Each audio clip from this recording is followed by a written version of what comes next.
McCarthy was not destroyed because he made wild charges concerning communist influence in America.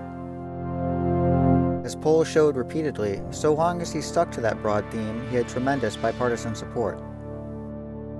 It was the sons of two established Democratic Party families who vied for the position of chief counsel to McCarthy's Senate Subcommittee on Internal Security. One was Roy Cohn, the other was Bobby Kennedy. Kennedy signed on as an assistant counsel, and Cohn treated him like a gopher, making him go out for sweet rolls and coffee refills, earning his eternal hatred. What did McCarthy in was his attack on the United States Army. It was Dwight Eisenhower's army, and by now, 1953, Eisenhower was president of the United States. And who got McCarthy into his last, ruinous, tarball battle with the army? The Little Prince. Cohn had brought aboard the McCarthy team as an unpaid special investigator, one G. David Schein, the rich young handsome blonde son of a hotel chain operator. Mr. Schein's only qualification for the job was that he had written an amateurish tract entitled Definition of Communism and published it with his own money. Not even McCarthy knew why he was there. He only kept him on to make Cohn happy. McCarthy seemed to think that Cohn, in addition to being bright and energetic, was highly organized, tightly wound, cool, and disciplined as well. He wasn't. What baby autocrat would live like that?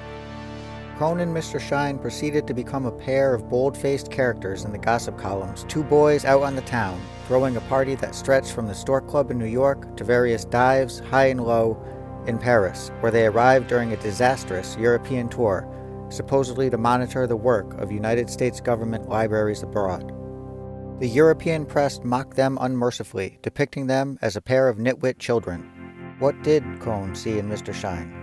Almost immediately, there were rumors that they were lovers, and even that McCarthy himself was in on the game. Cohn's obsession with Mr. Schein, in light of what became known about Cohn in the 1980s, is one thing.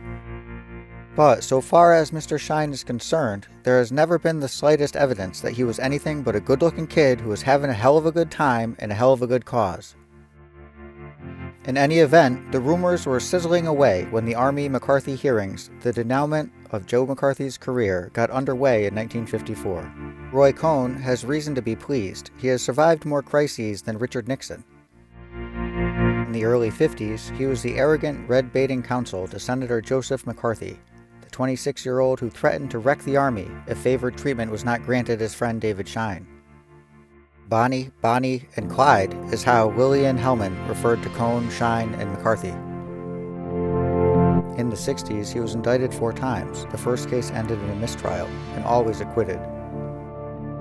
He has suffered several judicial reprimands for unethical conduct, had his wrist slapped in civil cases, and been ordered to make restitution. In the 70s, he has been indicted for violating Illinois banking laws. The Internal Revenue Service has audited his income tax returns for the last 19 years and seized some of his assets. Mr. Cohn has been the target of criticism and innuendo about his ethics, his finances, his personal life. He has even been accused of conspiring to murder a young man. Roy Cohn, it is said, is the personification of evil. Actually, Roy Cohn personifies the problems of the law. Of all the attributes of a good lawyer, cynicism is certainly among the foremost. How else could one weave a defense for a client who is guilty? Like mock UN assemblies for college kids, one day you argue the Soviet Union's position, the next, the United States. What you say has little to do with what you believe. In fact, convictions can get in the way. You are an advocate, not a judge. Your interest is form, not content, the process. Surprising the prosecution, entertaining the jury, flattering the judge, leaking information to the press, figuring out angles, coaching testimony, unearthing sympathetic witnesses, feigning anger or sorrow. They're all part of the game. Roy just plays the game harder, tougher, makes up his own rules. He does what he has to win, observes a former associate, comparing him to Richard Nixon's favorite football coach.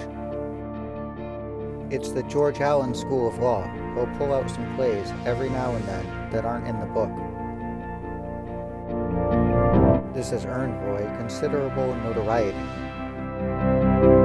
Unlike most lawyers, Mr. Cohn is not press shy. The more publicity Roy generates, the more clients he attracts. Mr. Cohn said, "I'm a ham." The more you say he's a ruthless bastard, chuckles his law partner Stanley Friedman, the more it helps. As publicity, much of it negative, helped? All of this has done me a lot of good. There's no question about it, admits Mr. Cohn. I'd be a liar if I denied it. It's given me a reputation for being tough, a reputation for being a winner. A former assistant U.S. attorney who still believes Roy should be behind bars put it another way. He's the only person I've ever known as a prosecutor who enjoyed being indicted. He enjoys the limelight. The publicity almost guarantees that Roy's phone calls will be returned. I can get attention, no question about it, says Cohn. They know my name.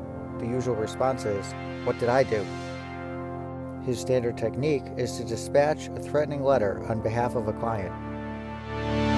"Hey, mister, this is now the 11th hour before the monster strikes," is how Roy puts it. Roy symbolizes viciousness in protecting a client or going after someone who needs viciousness to right a wrong, says Bill Fugazi. He fights his cases as if they were his own. It is war. If he feels his adversary has been unfair, it is war to the death. No white flags, no Mr. Nice Guy. Prospective clients who want to kill their husband, torture a business partner, break the government's legs, hire Roy Cohn. Mr. Cohn is a legal executioner, the toughest, meanest, loyalist, vilest, and one of the most brilliant lawyers in America. He is not a very nice man.